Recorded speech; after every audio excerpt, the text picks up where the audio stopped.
가룟 유다 핵심 메시지입니다.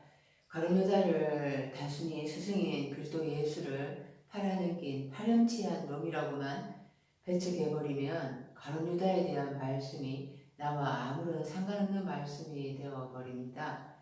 가룟 유다를 12제자 중에 한 명이라고 합니다.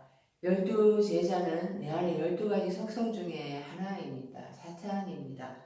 내 안에 사탄이 엿째 날 말에 극의 달에 발악을 하고 있습니다. 가룟 유다의 뜻은 실존의 출현을 선언하여 남자답게 만나다 라는 뜻을 가지고 있습니다. 실존은 그리스도 예수 곧 하나님이십니다. 일곱째 날에 들어가서 하나님이라는 실존이 되는 것이 하나님이 우리를 만드신 목적입니다. 그런데 실존은 그냥 되지 않습니다. 자신의 죽음을 맞서는 고통이 있어야 합니다.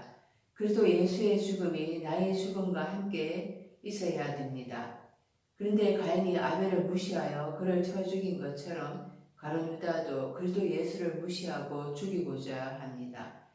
욕망의 대명사 가룟 유다, 이 속성이 내 내면의 가장 깊은 곳에 자리 잡고 있습니다.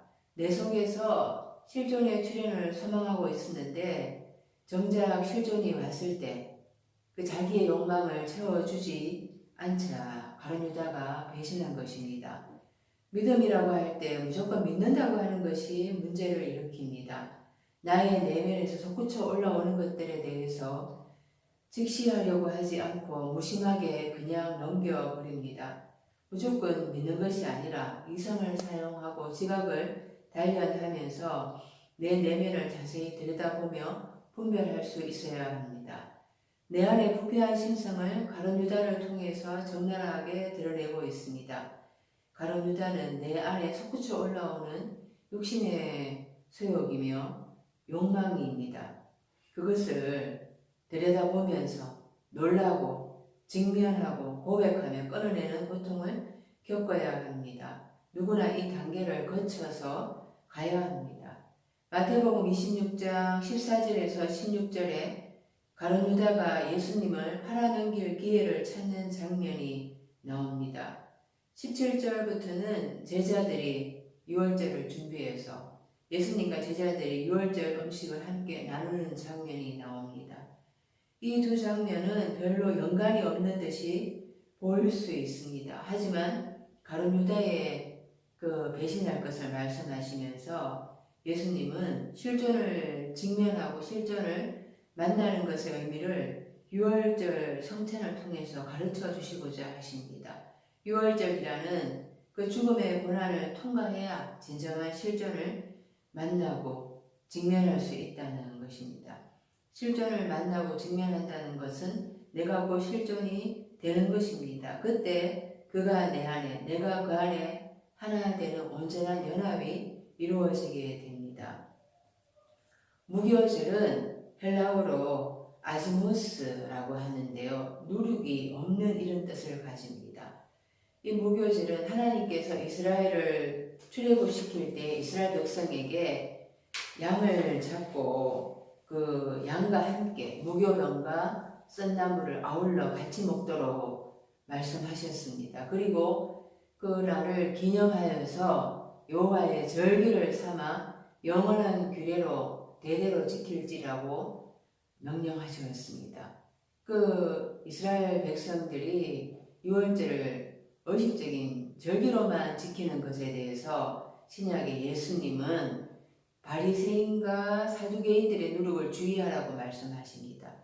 그것은 바리새인과 사두개인들의 교훈이라는 것이라고 해석을 해 주십니다.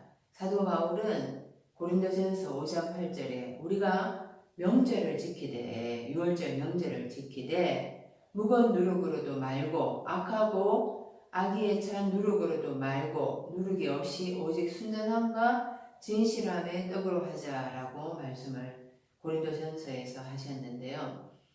유월절을 부패하지 않은 그리스도 예수의 진리의 말씀을 먹는 것이라고 해석을 하는 것입니다. 구약의 그 유월절에서는 하나님께서 그 이스라엘 백성의 장자들을 죽이지 않고 넘어가셨습니다. 나의 죄를 따져 묻지 않고 묵인하시고 넘어가셨습니다.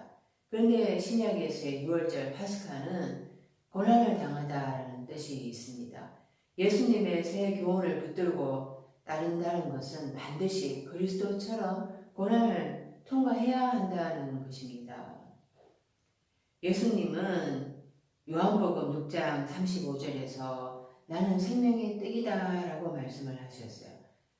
그런데 예수님께서는 그 6월절 음식을 나누시면서 떼어서 제자들에게 주시며 받아 먹으라 이것은 내 몸이라 이렇게 말씀하셨습니다.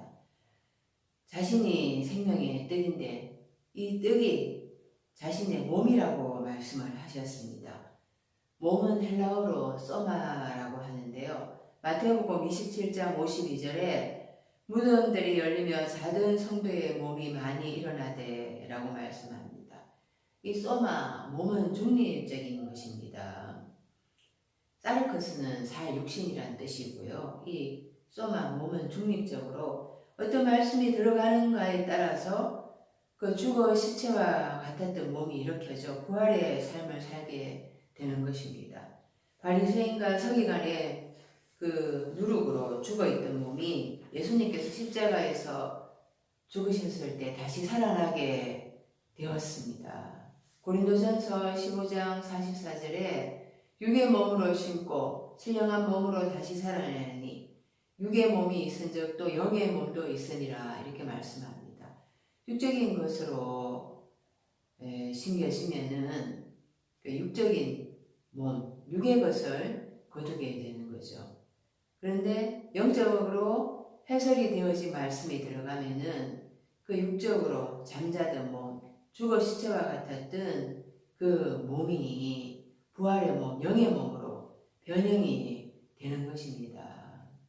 이것을 바울이 고린도전서 15장 40절에서 하늘에 속한 형체도 있고 땅에 속한 형체도 있으나 하늘에 속한 것의 영광이 따로 있고 땅에 속한 것의 영광이 따로 있으니 라고 말씀을 하는데요. 영의 몸은 하늘에 속한 형체이며 하늘에 속한 영광입니다. 육의 몸은 땅에 속한 형체이며 땅에 속한 영광입니다. 먼저 육의 몸이 찢겨지고 다 무너져야지 영의 몸으로 건축이 되어지는 것입니다. 예수님은 또 잔을 가지사 이것을 마시라라고 말씀을 하셨는데요. 그 잔은 마가복음 10장 38절에 내가 마시는 잔을 너희가 마실 수 있으며 내가 받는 세례를 너희가 받을 수 있느냐라고 말씀하셨습니다. 이 잔이 세례, 죽음이라는 것입니다. 그 예수님이 십자가의 죽음을 통과해 가는 것이 바로 유월절이라는 것입니다. 우리도 죽음을 생각하고 마주설 수 있어야 합니다. 예수님은 자신만 십자가 고통을 당한다고 말씀하지 않으셨어요. 29절에 마태복음 26장 29절에 우리도 죽음의 그 십자가 고통을 겪을 것이라고 말씀을 하십니다. 29절에 내가 포도나무에서 난 것을 이제부터 내 아버지의 나라에서 새 것으로 너희와 함께 마시는 날까지 마시지 아니하리라 하시니라. 이사야서 5장 7절에 만군의 여호와의 포도원은 이스라엘 족속이요 그가 기뻐하시는 나무는 유다 사람이라. 그들에게 정의를 바라셨더니 도리어 포악이요 그들에게 공의를 바라셨더니 도리어 부르짖음이었도다. 그 다섯째 날까지의 삶이 실존 그리스도 예수의 출현을 소망한다고는 하지만 실제로는 누룩 부패한 말씀으로 영적으로 포악을 저지르고 영적으로 살인을 저지르고 있다라는 것입니다. 그래서 그 다섯째 날까지의 포도나무 그것을 먹을 수가 없다라는 거예요. 내 아버지의 나라에서 새 것으로 너희와 함께 마시는 날, 이 셋자라는 게 이때 헬라어로 카이노스인데요. 마태복음 9장 17절에 새 포도주를 낡은 가죽 부대에 넣지 아니하나니 그렇게 하면 부대가 터져 포도주도 뜯어지고 부대도 버리게 됨이라. 이때 새 포도주는 이 새자는 헬라어로 네오스라는 단어입니다. 생이라는 뜻이에요. 생자라는 거예요. 익지 않았다라는 거예요. 생김치라는 거예요. 그래서 새 포도주는 새 부대에 넣어야 둘이 다 보존되느니라. 새 부대 할 때 새자는 카이노스입니다. 이때는 질적으로 새로운 거, 낡아지지 않는 거라는 것입니다. 그래서 이 새 포도주, 이 생포도주, 생김치와 같은 생포도주가 익어가고 숙성이 되어야 한다는 것입니다. 나의 존재가 익어가고 그렇게 발효가 되면서 숙성이 되어 가야지 그렇게 하나님 앞에서 하나님께서 마실 수 있는, 먹을 수 있는 그런 존재가 된다라는 거예요. 이렇게 맛있게 먹을 수 있는 존재가 되어야 한다라는 것입니다. 그러기 위해서는 그렇게 함께 먹고 마시는 존재가 하나님 앞에서 되는 날까지 하나님의 그 진노의 포도주 틀에 땅의 포도가 던져져서 어깨어지고 지저귀어지는 고통을 겪어야 한다는 거예요. 존재의 탈바꿈이 있어야 하나님과 함께 먹고 마실 수 있는 은혜의 식탁에 앉을 수가 있다라는 거예요. 가룟 유다가 나의 죄를 다 짊어지고 피를 흘리는 고통이 있어야지 탈바꿈이 일어나게 됩니다.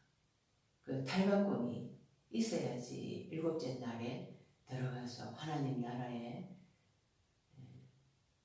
실존이 될 수가 있습니다. 실체가 되어서 나로 말미암아 하나님